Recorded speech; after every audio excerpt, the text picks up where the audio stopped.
Attention! Tank Battalion Arizona Coyotes, this is an embarrassment. We are losing to the Canadian Army, the Ottawa Senators. The mission is simple: achieve the highest possible lottery odds.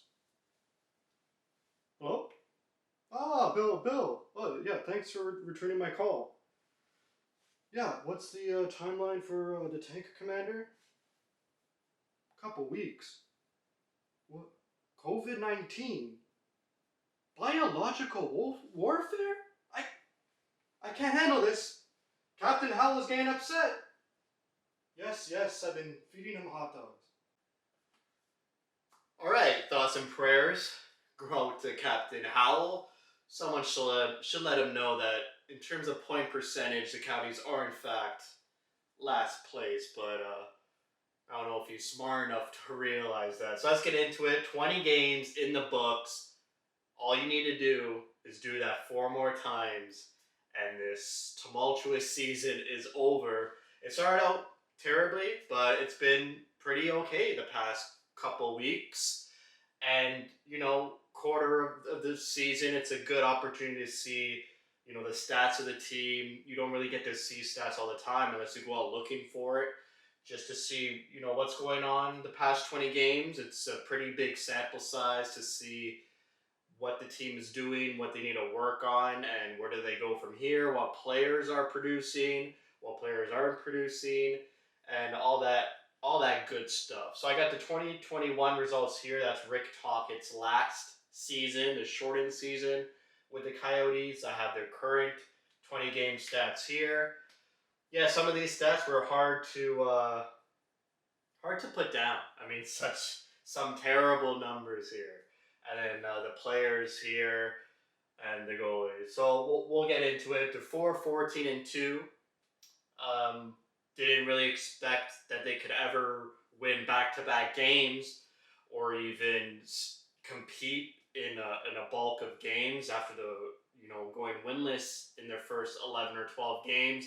It looked dire, but something's been turning around the past couple of weeks. Players are buying into the new system, a new culture that new head coach Andre Tourigny is trying to cultivate for the team. Goals for, dead last. That's the only stat they have that I could find that they're actually dead last in. And it holds true. Even in these past 2 weeks that the Coyotes are winning games and getting points, they're not scoring. I mean, their back-to-back wins were 2-1 in overtime against Detroit and LA. Just the offense isn't there. The talent, the high-end talent isn't there. They're top 6. They're missing Nick Schmaltz. That's why you don't see Schmaltz up here. Only played 6 games out of 20. He's out with an injury. Some other players like Hayden and Galchenyuk aren't really producing consistently. So, yeah, their offense is dire. They need help. Not sure where they get it because I don't see them going over like 2.2 goals per game. So if they do that, that would surprise me again. But I just don't see the talent on the roster and the fortitude offensively for them to turn it around. Goals against, it's becoming lower and lower as the season goes on. Thankfully, now that the tank commander is injured, and unfortunately, he also has COVID. So that's a 1-2 punch for Carter Hutton, the tank commander. 3.6.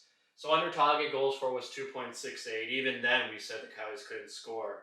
So, I mean, that's the bar. 2.68 is when we say this team can't score. So imagine being about 0.8 goals per game less than that.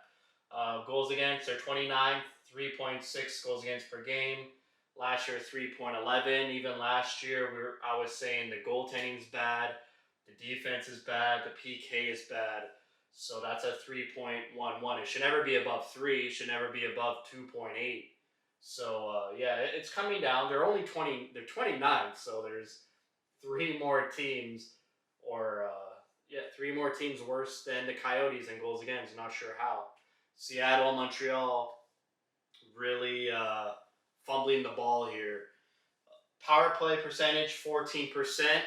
Still good for 28th in the league, so that's 4 teams that are worse than the Coyotes on the power play. Last year in the Talkit, it was good. It was pretty good, 2.79%. I like what they started to do in the past 2 weeks with their power play. They're putting Chikrin and Gostisbehere on PP1 with Hayden, Kessel, and Keller.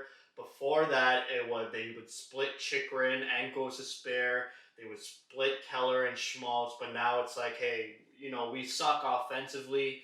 Why not put all our good players on one unit and try and score that way? Their power play is tolerable on the first unit. The second unit, the injuries start to show up. You have Boyd on there. It's like Boyd, Kraus with Capobianco, and then I don't even know who else is on PP2. I know it's Boyd, Kraus, Capobianco, and then just a rotating myriad of players that get on PP2. Galchenyuk is on PP2. Still missing one more, not sure. Galchenyuk, Boyd, Kraus, Capobianco. Not sure who it is. Penalty kill, it's terrible, like really bad. Still not last. Vancouver holds last. I don't know how. 67.69%. Absolutely atrocious. Should never happen. Under 80% should not be allowed in the league. Last year under Talkit, they're right there at 80.84. They had a miserable time killing penalties last season. They were facing Colorado, Minnesota, and Vegas so much that the penalty kill suffered. And this season it's even worse. So it's been better. At some point, the first couple games of the season was down to like 40%. So it's creeping back up. Things are starting to level, but the baseline for this team doesn't look too bright. Possession numbers, Corsi, 45.4%, and last year was 48.5%. The new trend I'm starting to see under this new coach, Andre Tourigny, is the Coyotes like to carry the puck in with possession. They rarely dump and chase the puck. They only do that if they're tired, and it's an absolute last resort. Maybe even the Roussel line. Roussel likes to carry the puck in. Looking at at the Detroit game, Detroit does it remarkably well, where they'll enter the zone and immediately always look for the trailing player, pass it off, drop pass it either to a D-man or a guy on the off wing, and just attack with speed and attack with unawareness from the defense opposition. So the Coyotes do that sometimes. Keller's really good at it. He'll enter the zone, maybe do a stop. Even Kessel's good at it. They'll stop, or they'll dangle a little bit, do a quick turn, and pass it to a trailing D-man or the trailing centerman or winger. That's like the new way of the NHL, unless you're McDavid, who just carries the puck in and can go through every defender and score. So, that's their new way of playing, more focus on possession. However, their possession numbers is less because they don't have the talents to hold on to the puck for so long, and only really Keller and Kessel are good at it. Maybe Hayden. Haven't seen Schmaltz in a while, so as the systems get more comfortable and the talent starts to come in, hopefully that possession number creeps up a bit more, because that's the name of Andre Tourigny's game, is to hold possession, get into the zone, and make plays. Don't dump and chase, and always chase the puck. And then lastly, shot percentage. League average is always around 9%. They're down to 7.2. Last year they were 9.8%. So that's got to increase. Their shooting selection is pretty poor, so I'm not surprised their shot percentage is low. They rarely have odd man rushes for them. They rarely make the goalie move laterally.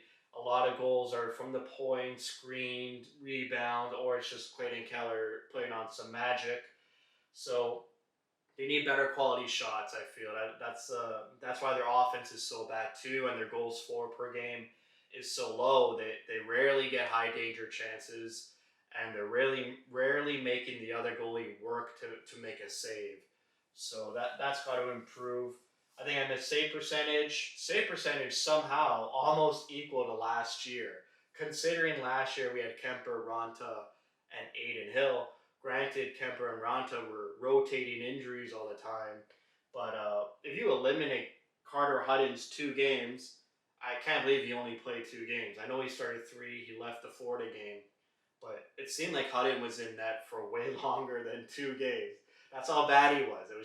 I still have nightmares of him, but it was only 2 games. So it's at .892. Last year was .898. So they're right there. They keep, in a couple more games with Wedgwood and Vamelka's performance, they could eclipse last year's save percentage with it, which is mind-boggling, considering the way they started and looking at Vamelka's win-loss record. The fact that they're almost toe-to-toe with last year's save percentage, pretty remarkable. So that's a team stats. It's really bad. Some numbers are going to be less bad as the season goes on, and we'll see how it is at the halfway point of this season. Looking at our players, this is where all the offense is coming from. I'm really embarrassed that they had to even write Travis Boyd's name, but he's playing well. He's first line center, centering Keller and Kessel the past couple games. Before then, it was Hayden, but Boyd's been playing well. Reminds me sort of like a Bunting with more skill. Bunting was really good at going in front of the net, getting the dirty goals, going into dirty areas, fighting more, competing more than Boyd, but didn't have that skill. Boyd shows some flashes of skill. He's not really good at it, but he goes to the front of the net, gets some tipping goals. That's what Boyd's really doing on that first line. Goes to spare. I was really hard on him in the beginning of the season, but he's turned it around defensively and offensively. He's producing. There's not much you can ask for. 15 points in 20 games. He is even in plus minus. He is even, or actually, he might be +1. So on this terrible team, he doesn't have a negative point plus minus, which is pretty crazy considering he's a defenseman and plays 21 minutes a game. Keller and Kessel. Keller is having one of his best seasons since his rookie campaign. It just feels like the leash is off. The Audrey Turney signed him to go out and make plays, carry the puck, do whatever you want, circle the zone. He's playing with confidence. He scored on a breakaway against Edmonton last night, which rarely happens. Keller is terrible in the shootouts, is bad on breakaways, but somehow pulled off the redeemed Verbata, the Christian Dvorak forehand, backhand, roof daddy. Great goal, great flash of skill. He's got the confidence this year. He hopefully continues. He's on pace for 20 goals. So hopefully he gets better than that. Kessel had a rough start to the season, but he's got 5 points in his last 6 games, so he's turning it up. He's looking more engaged, more competitive, playing with Keller. They're getting some chemistry. It's nice that Kessel is playing with good line mates like Keller. Before then, he was playing with Yaskin and Larson. I can't believe that. I can't believe Yaskin was on the second line for so long, and it took a season-ending injury for the coaching staff to realize Yaskin shouldn't be in the top 6. Full stop. Let's try someone else. And then you have Lawson Krause, who's having a great year, on pace for 20 goals, 5 goals, 5 assists for 10 points. Krause is on that second line now with Galchenyuk and Hayden.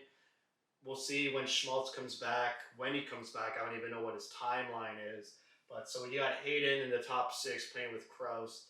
And Krause is playing well. He's getting some key goals against Seattle. He had the game-winning goal. He's playing with some speed, some confidence. He's shooting the puck more. He's got a great shot. Maybe be a bit more accurate. Travis Boyd, 7 points in 13 games. Just go to the front of the net. Good things happen. And then Chychrun had a rough start to the season, but he's picking it up. 2 goals, 4 assists, 6 points in 20 games. Really low compared to last year's production. He's playing 25 minutes a game. That's 4 more minutes on average than Gostisbehere, and he's minus 23. Chychrun is. So, I guess those 4 extra minutes that Chychrun's on the ice, the other team is scoring. Because Gostisbehere is an even or a +1. Keller and Kessel are even as well in plus minus, which is remarkable. I think Boyd is a +1 as well. So Chychrun, if you look at his plus minus, it's terrible. It reminds me of OEL the past couple seasons, how he's always had a terrible plus minus. But it's a stat that a lot of people like to not use anymore and move away from. But I just thought it was interesting. Gostisbehere is an even. Plays 21 minutes a game, Chikrin's minus 23, plays 25 minutes a game. So, maybe we gotta limit Chikrin's ice time a little bit. That's a bit too much, but there's no one really else to rely on. Now that Strawman's back, maybe we could rely on Strawman a bit more. But like half of our decor is Tucson Roadrunners and Capobianco, Dyson Mayo, and Cam Dineen. Now that Strawman's in the lineup, Dineen was a healthy scratch last night. We'll see how long that goes. Maybe Dineen gets sent back down. But yeah, we should not be playing Chikrin 25 minutes, 23 minutes, 22 is good. Maybe just keep them at the same time on ice as goes to spare and see what happens. Moving to goaltending, Wedgwood is our savior yet again, getting the first win for the Coyotes against the Kraken.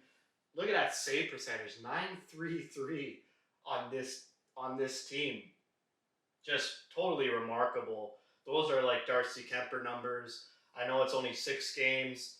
We'll see how long it lasts. He looked pretty good last night against Edmonton, considering that Edmonton was just all over the Coyotes, and McDavid and Draisaitl had their way, but Wedgwood kept them in, kept it a close game. Coyotes woke up in the late third and tried to make it a hockey game when all the fans were leaving the building. So, yeah, Wedgwood's been playing good. Hopefully he continues it. I know it makes Captain Howl a bit nervous in his boots, but we'll see. Vejmelka is a great story. Going into training camp, I really didn't even know Vejmelka would be on the team or in the organization. Had a great training camp, played his way onto the roster. Really gave us some solid goaltending when Carter Hutton was playing terribly. I mean, I'm not even going to say those numbers because those are terrible numbers. But Vejmelka, 1-9-1. He had a bulk of those Eastern road trip games against Washington, Carolina, Philadelphia. Kept the Coyotes in it, but the Coyotes probably didn't even want to be in those games. So he's 1-9-1, but respectable save percentage, 905. That's about league average.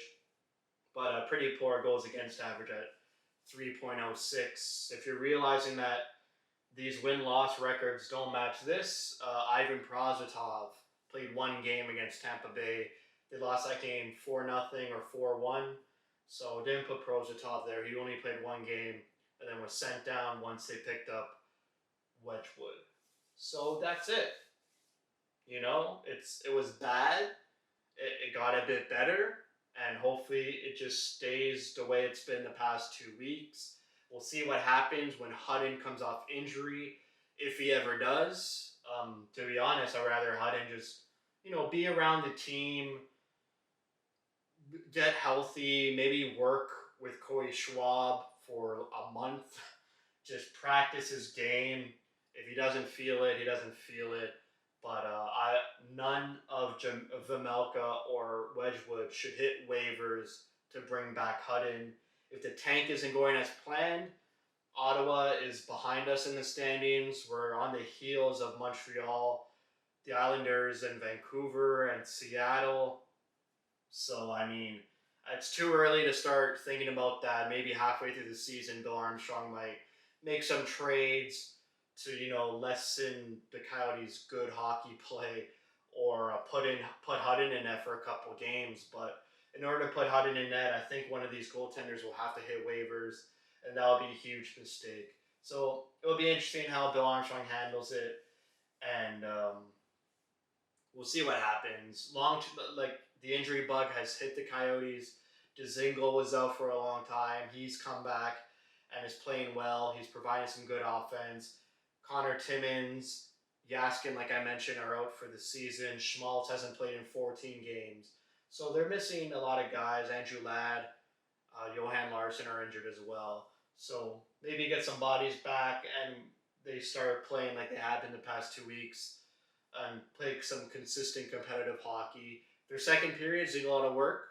It's one complaint I'm noticing, one trend and habit that I want to see eliminated from their game. Their first periods are fine. They're competitive with the other team. It's pretty even. Third periods, they either wake up at the beginning of the third period or near the end of the third period and score some goals.